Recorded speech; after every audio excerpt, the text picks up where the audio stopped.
എല്ലാവർക്കും നമസ്കാരം. ഇന്നത്തെ വിഷയം ദശരഥം. എന്റെ രക്തത്തിൽ എന്റെ മകൻ. ആ, അവൻ എന്നെ പോലെ വെളുത്ത് കൊഴുത്തിരിക്കും അല്ലെ ഡോക്ടർ? തളിരിട്ട താഴ്വരകൾ താലമേന്തവേ തണുവണി കൈകളുള്ള ആർദ്രമാക്കവേ മുകുളങ്ങളിതളണിയേ കിരണമക്കതിരണിയേ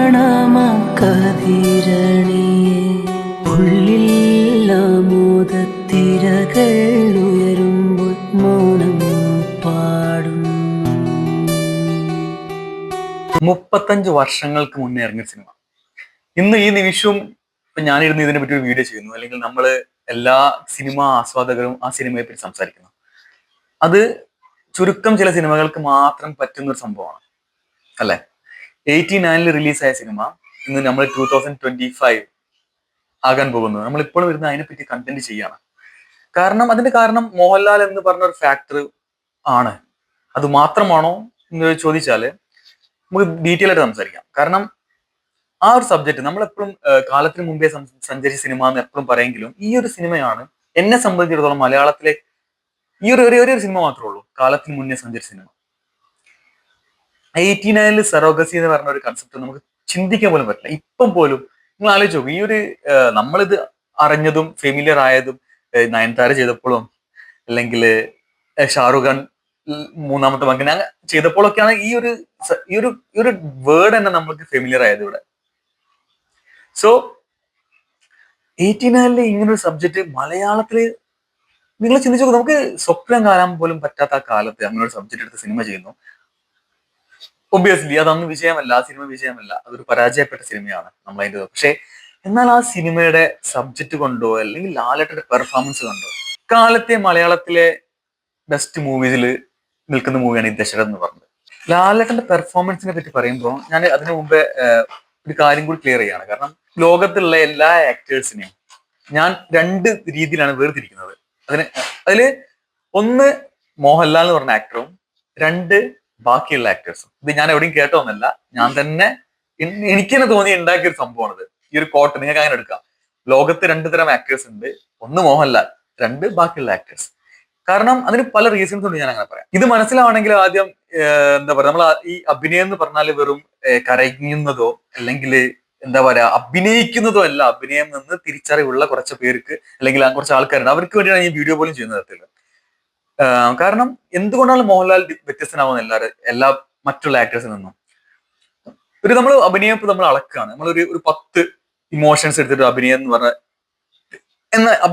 ആർട്ടിനെ അളക്കുമ്പോൾ ആ 10 എണ്ണത്തിൽ ഏറ്റവും കൂടുതൽ ചെയ്യാൻ പറ്റുന്ന ഒരു നടൻ. ഇപ്പൊ നിങ്ങൾ ഞാനിത് പറയുമ്പോൾ മലയാളത്തിലും തമിഴിലും ഇന്ത്യയിലും അല്ല, നിങ്ങൾ ടോം ഹാങ്ക്സും മെർലിൻ ബ്രാൻഡോ ലിയാനോഡോ ഡിക്കാപ്രിയോ മുതൽ ആരെ വേണമെങ്കിലും, ബ്രാഡ് പിറ്റ് അല്ലെങ്കിൽ വേൾഡ് വൈഡുള്ള ഏത് ആക്ടർ എടുക്കുമ്പോൾ നമ്മൾ ഈ 10 ഒരു ഇമോഷൻസ് എക്സ്പ്രഷൻസ് വെച്ച് നിൽക്കുമ്പോൾ അതിൽ ഏറ്റവും കൂടുതൽ എക്സ്പ്രഷൻസ് ചെയ്യാൻ പറ്റുന്ന ആക്ടർ, അത് നാച്ചുറൽ ആയിട്ട് ചെയ്യാൻ പറ്റുന്ന ആക്ടർ, അത് മോഹൻലാൽ മാത്രമേ ഉള്ളൂ എന്നാണ് ഞാൻ വിശ്വസിക്കുന്നത്. അതുകൊണ്ടാണ് മോഹൻലാലിന് മാത്രമേ ഞാൻ ഒരു ഇതിൽ വെച്ചത്. ഒരു കാറ്റഗറി മൊത്തം ലാലേട്ടനും ബാക്കിയുള്ളവർ മറ്റു വരുന്നത്. നമുക്ക് ഇനി എങ്ങനെ വേണമെങ്കിൽ കമ്പയർ ചെയ്യാം. നമ്മൾ മമ്മൂക്കനെ എടുത്ത് ഇമോഷൻസ് മമ്മൂക്ക വളരെ നന്നായിട്ട് ചെയ്യുന്നു മുന്നേ പറയാറുണ്ട്. ഇപ്പം സുരാജോ, എനിക്ക് പെട്ടെന്ന് നമുക്ക് കരച്ചിലും സുരാജിന്റെ എക്സ്പ്രഷൻസും സെന്റിമെന്റൽ സീൻസ് വരുമ്പോൾ അത് വിചാരിച്ചു സുരാജ് മമ്മൂക്കനെ കാട്ടിയോ ലാലേട്ടനെ കാട്ടിയോ വലിയ ആക്ടറാണോ? അല്ല. അപ്പോഴാണ് ഞാൻ ഈ പറഞ്ഞ ഈ താരതമ്യം അവിടെ വരുന്നത്. പല ഇമോഷൻസും, അതിൽ ഏറ്റവും കൂടുതൽ ഇമോഷൻസ് ചെയ്യാൻ പറ്റുന്ന ആക്ടറാണ് ഞാൻ കംപ്ലീറ്റ് ആക്ടർ എന്ന് വിളിക്കുന്നത്. ഞാൻ ലോകത്തിലെ ഏറ്റവും വലിയ ആക്ടറായിട്ട് ലാലേട്ടനെ കാണുന്നതിനും കാരണം അതാണ്. ഇനി ഇന്നത്തെ വിഷയം ദശരഥം എന്ന് പറഞ്ഞ മൂവിയിലെ ക്ലൈമാക്സ് നമ്മള് ഭയങ്കര പോപ്പുലർ ആണ്. കൈവിരലുകൾ പോലെ അഭിനയിക്കുന്നത് നമ്മൾ പറയുന്ന ആ സീൻ, ആ ക്ലൈമാക്സ് സീനാണ് നമ്മൾ ഇപ്പോഴും റീവാച്ച് ചെയ്യുന്ന ഒരു സീനാണ് മലയാള സിനിമയിലെ. എന്നാൽ എനിക്ക് ദശരഥം എന്ന് പറഞ്ഞ സിനിമയില് അതിനെക്കാട്ടി ഇഷ്ടമല്ല, അതിനെക്കാട്ടിയും ഗംഭീരമായിട്ട് ലാലേട്ടൻ പെർഫോമൻസ് ചെയ്തു എന്ന് തോന്നുന്ന വേറെ സീനുണ്ട്. അതിനെക്കുറിച്ച് ഈ വീഡിയോ ചെയ്യാൻ പോലും കാരണം അതാണ്. അതിനെക്കുറിച്ച് ആരും സംസാരിക്കുന്നത് ഞാൻ കേട്ടിട്ടില്ല.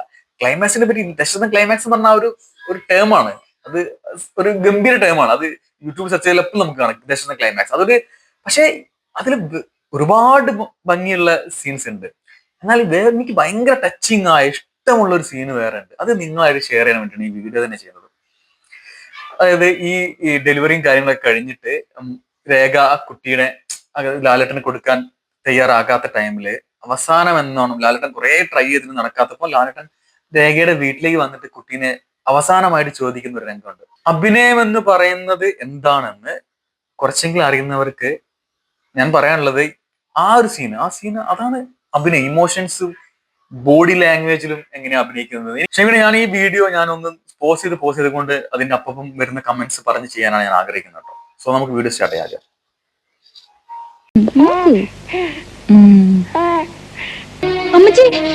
അനി, ഭയപ്പെടണ്ട.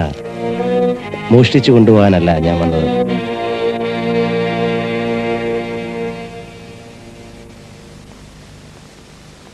മനുഷ്യത്വത്തിന്റെ പേരിൽ ഒരിക്കൽ കൂടി അപേക്ഷിക്കാനാ. ബന്ധു എന്ന് പറയാൻ ഇവൻ മാത്രമേ ഉള്ളൂ. ആർക്കും സ്നേഹം കൊടുത്തിട്ടില്ല, കിട്ടിയിട്ടുമില്ല. ഇതുവരെ ഒരു ഒഴുക്കായിരുന്നു ലൈഫ്, ഇങ്ങോട്ട് ഒഴുകിപ്പോകുന്നു. എൻ്റെ മകൻ ഉണ്ടായതിനു ശേഷം പുതിയതായി പലതും, പല കണക്കുകൂട്ടലുകളും, പുതിയൊരു ജീവിതം തന്നെ തുടങ്ങുകയായിരുന്നു. ഇതുവരെ കരുതി വെച്ചിരുന്ന സ്നേഹം മുഴുവൻ ഞാൻ ഇവന് കൊടുത്തു. അതെല്ലാം നഷ്ടമാകുമ്പോൾ എനിക്ക് സഹിക്കാൻ കഴിയുന്നില്ല. അതുകൊണ്ട് എനിക്കുള്ളതെല്ലാം എടുത്ത് എൻ്റെ മകനെ മാത്രം എനിക്ക് തന്നുകൂടെ? ഞാൻ ഇവിടെ നിന്ന് പോസ് ചെയ്യണം, കാരണം നേരത്തെ ഞാൻ സീന് എക്സ്പ്ലെയിൻ ചെയ്തു. സോ ഇപ്പൊ നമ്മൾ കാണുന്ന ലാലേട്ടൻ, അതായത് ഉള്ളിൽ ചെറിയൊരു ദേഷ്യവും അല്ലെങ്കിൽ ഒരു എന്താ പറയാ, അദ്ദേഹത്തിന് അതായത് എന്റെ ഭാഗത്താണ് ശരി എന്നുള്ളൊരു എക്സ്പ്രഷൻസ്, സംസാര രീതിയിൽ പോലും അവരോട് കുറച്ച് ദേഷ്യമുള്ള പോലെ ഒന്ന് എന്താ പറയാ, ആ ഭാവത്തിലും സംസാരത്തിന്റെ ടോണിലും നമുക്ക് മനസ്സിലാവും കുറച്ച് എന്താ പറയാ, ഒന്ന് ഒന്ന് ഒന്ന് എന്താ പറയാ, ഒന്ന് ഒന്ന് ഒന്ന് ഒന്ന് ഡിമാൻഡ് ചെയ്യുന്ന പോലെ അവരോട്, അല്ലെങ്കിൽ അവരോട് എനിക്ക് വേണം എന്ന രീതിയിൽ സംസാരിക്കുന്ന പോലെയാണ്. അപ്പം എന്നിട്ട് അവസാനമായിട്ട് റിക്വസ്റ്റ് ചെയ്യാണ്, എനിക്ക് ഒന്ന് മകനെ തന്നൂടെ എന്ന്. അപ്പൊ ഇനി ഇതിനുള്ള മറുപടി ആനി നോ എന്ന് പറയുമ്പം അതിനുശേഷമുള്ള ടോൺ ആയിക്കോട്ടെ, സംസാരത്തിന്റെ രീതി ആയിക്കോട്ടെ, ആ ബോഡി ലാംഗ്വേജ് ഒക്കെ ചേഞ്ച് ആവുക, എക്സ്പ്രഷൻസ് ഒക്കെ ചേഞ്ച് ആവാൻ നമുക്ക് കാണാം. അപ്പൊ ഇല്ല, ഞാൻ തരില്ല. ശരി, പോട്ടെ. ചന്ദ്രദാസ്, ഒരിക്കൽ കൂടി ചോദിച്ചിരുന്നെങ്കിൽ കിട്ടുമായിരുന്നു എന്ന് നാളെ തോന്നാതിരിക്കാൻ വേണ്ടിയാണ് ഒരു യാചകനെ പോലെ ഞാൻ വന്നത്. ഇനി ഇവിടെ പോസ് ചെയ്യുന്നത്, നമ്മൾ കൈകൊണ്ട് അഭിനയിക്കുന്ന ലാലേട്ടൻ, കൺപീലി കൊണ്ട് അഭിനയിക്കുന്ന ലാലേട്ടൻ എന്നൊക്കെ പറയുമ്പോൾ അവിടെ നമ്മൾ ആദ്യം ചിന്തിക്കേണ്ട കാര്യം എന്ന് വെച്ചാല്, ഏത് നടനോ ഇത് ഒരു സ്ക്രിപ്റ്റ് വായിച്ചിട്ട് നടക്കാത്തൊരു സംഭവം ഇതൊരു മേക്ക് ബിലീഫ് ആണ് അറ്റ്ലീസ്റ്റ് അഭിനയിക്കുന്ന ആൾക്കാരെ ബ്രെയിനിൽ ഉണ്ടാവും എപ്പോഴും അത്. സോ അവർ പഠിച്ച് ചെയ്യുന്ന കാര്യം, അവർ പഠിച്ച് വായിച്ച് അത് നമ്മളെ ക്യാമറയ്ക്ക് മുന്നിൽ ചെയ്യാണ്. സോ ബ്രെയിനിന് അത് അറിയാം. അതുകൊണ്ടൊക്കെ തന്നെയാണ് 99% ആക്ടേഴ്സിനും അഭിനയിക്കുമ്പോൾ അവരുടെ മുഖത്തായിരിക്കും എക്സ്പ്രഷൻ ഏറ്റവും കൂടുതൽ വരിക. മുഖത്തായിരിക്കും, കണ്ണിൽ പോലില്ല, മുഖത്ത് ആയിരിക്കും. ഈ ആക്ഷൻ കൊണ്ട് അഭിനയിക്കുന്നതൊക്കെ മലയാളത്തിൽ തന്നെ വളരെ കുറവാണ്. ലാലേട്ടനെ പോലത്തെ കുറച്ച് അങ്ങനെ ഉള്ളൂ, അങ്ങനെ തന്നെ പറയേണ്ടി വരും. അപ്പം ഇത് നമ്മളൊരു കാര്യം, ഒരു ലൈഫിൽ നമ്മളൊരു സിറ്റുവേഷനിൽ ആദ്യമായിട്ട് നിൽക്കുമ്പോൾ നമ്മൾ ബിഹേവ് ചെയ്യുമ്പോൾ നമ്മളെ ബോഡി മൊത്തം, നമ്മുടെ മുഖം മാത്രമല്ല, നമ്മളെ ബോഡി മൊത്തം അതിനായിട്ട് റിയാക്ട് ചെയ്യും. അതുപോലെ സോ അപ്പം ഈ കൈവിരൽ കൊണ്ട് അഭിനയിക്കുന്നു പറയുമ്പോൾ പ്രത്യേകതയാണ്. ലാലേട്ടൻ ചെയ്യുമ്പോൾ നിങ്ങളിപ്പോ ഞാൻ പോസ്റ്റ് ചെയ്ത സീനിന്റെ കുറച്ച് മുമ്പ് ഒന്ന് റിവൈൻഡ് ചെയ്ത് നോക്കൂ. ആ കൈയിന്റെ മൂവ്മെന്റും വിരല് അനക്കുന്നതൊക്കെ ഇതൊക്കെ എന്താ പറയാ, ഇതൊക്കെ വേറെ ആക്ടേഴ്സിന് പറ്റില്ല. കാരണം അവരുടെ ബ്രെയിൻ അറ്റ്ലീസ്റ്റ് അറിയാം അവർ ചെയ്യുന്ന അഭിനയമാണ്. സോ അതുകൊണ്ടാണ് അവരുടെ മുഖത്ത് മാത്രം എക്സ്പ്രഷൻ വരുന്നത്. ലാലേട്ടന്റെ ശരീരം മൊത്തം അഭിനയിക്കുന്നത് അതെന്ത് മേജിക്കാന്ന് നമുക്ക് ഇപ്പോഴും അറിയില്ല. അദ്ദേഹം എനിക്കിപ്പോ ഞാൻ ആലോചിക്കുന്നത് നമ്മൾ വലിയൊരു റിവ്യൂവർ, ക്രിറ്റിക്സ് ലാലേട്ടനെ പറ്റി പറഞ്ഞൊരു കാര്യമാണ്. അതായത് നമ്മളൊരു സീൻ അഭിനയിക്കുമ്പോൾ ആ സീനും ആ ഡയലോഗും അപ്പം ആദ്യമായിട്ട് നമ്മളെ വായിൽ നിന്ന് വരുന്ന പോലെ തോന്നണമെന്ന് പറയും. അത് ഏറ്റവും കൂടുതൽ അദ്ദേഹം കണ്ടത് മോഹൻലാൽ എന്ന ആക്ടർ എന്നാണ് അദ്ദേഹം പറയുന്നുണ്ട്. ഇതാണ് സംഭവം. കാരണം ലാലേട്ടൻ നമ്മൾ പറയില്ലേ, ജീവിക്കുകയാണ്, അഭിനയിക്കല്ല എന്ന്. അത്രേ ഉള്ളൂ. അത് മനസ്സിലാവേണ്ട ആൾക്കാർക്ക് മനസ്സിലാവും. അതാണ് ഈ കൈവിരലുകളും മറ്റേതൊക്കെ ഇങ്ങനെ മൂവ് ചെയ്യുന്നത്. നിങ്ങൾ അവിടെ നോട്ട് ചെയ്താൽ മനസ്സിലാവും കറക്റ്റ്. ചന്ദ്രദാസിനോട് ഒരു അപേക്ഷയുണ്ട്. എന്റെ മകനെ വെറുക്കരുത്. അവൻ വളർന്നു വലുതാകുമ്പോ ഇങ്ങനെ വിഡ്ഢിയായ ഒരു അച്ഛന്റെ കഥ അവനോട് പറയുകയും വേണ്ട. വളരുമ്പോ അവൻ നിങ്ങളെ തേടി വരും, ഉറപ്പാണ്. നന്ദി. അന്ന് ജീവിച്ചിരിക്കുമോ ആവോ.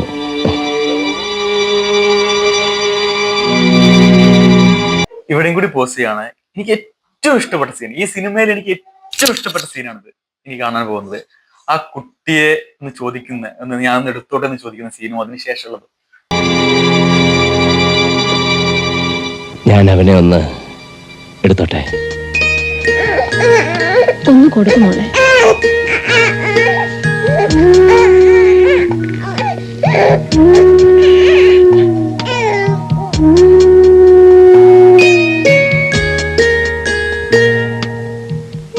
എന്റെ എല്ലാ സ്വത്തുക്കളും ഇവനാണ്.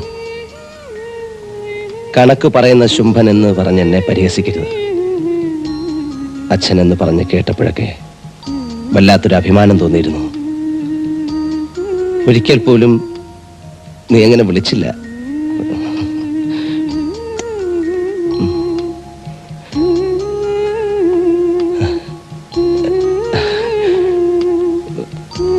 വരട്ടെ.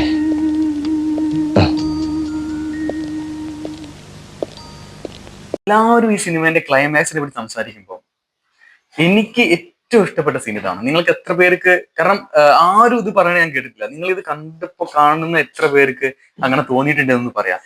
അതുപോലെ ആനി മോനെ സ്നേഹിച്ച പോലെ ആ ഡയലോഗിനെക്കാട്ടിയും എനിക്ക് ഏറ്റവും ഇഷ്ടപ്പെട്ട ഡയലോഗ് ഇതാണ്. അച്ഛനെന്നുള്ള വിളി കേൾക്കാൻ ഒരുപാട് ആഗ്രഹിച്ചു, ഒരിക്കൽ പോലും നീ എന്നെ അങ്ങനെ വിളിച്ചില്ല എന്ന് പറയുന്നത്. അത് പറയുമ്പോൾ ആ ടോണിന്റെ ഡിഫറൻസ്, ആ കുട്ടീനെ, എനിക്ക് ആ കുട്ടിയെ കയ്യിൽ എടുക്കുമ്പോൾ ആ ഉമ്മ കൊടുക്കുമ്പോൾ ആ ഒരു എന്താ പറയാ, ആ ഒരു ചെയ്യുന്ന, അപ്പൊ അദ്ദേഹം ചെയ്യുന്ന ആക്ടിവിറ്റി, ആ കുട്ടീനെ കൈവച്ചുകൊണ്ടുള്ള, നമ്മള് ഞാൻ ഇപ്പോഴും പറയും, ഞാൻ ഈ വീഡിയോ ചെയ്യുന്നത് അഭിനയം എന്താണെന്ന് കുറച്ചെങ്കിലും ഐഡിയയുള്ള ആൾക്കാർക്ക് വേണ്ടിയിട്ടാണ്, വേറെ ആർക്കും വേണ്ടിയിട്ടല്ല. സോ ഞാൻ പറഞ്ഞത് എത്രത്തോളം നിങ്ങൾക്ക് റിലേറ്റ് ചെയ്യാൻ പറ്റിയെന്ന് എനിക്കറിയില്ല. പക്ഷെ ഞാൻ പറയുന്നത്, എനിക്ക് ഈ സിനിമയിൽ ഏറ്റവും ഇഷ്ടപ്പെട്ട സീൻ ഇതാണ്, ഏറ്റവും ഇഷ്ടപ്പെട്ട ഡയലോഗ് ഇതാണ്. നിങ്ങൾക്ക് എന്താ തോന്നിയോ കമന്റ് ചെയ്യാം. അടുത്ത വീട്ടിൽ വീണ്ടും കാണാം. ബൈ.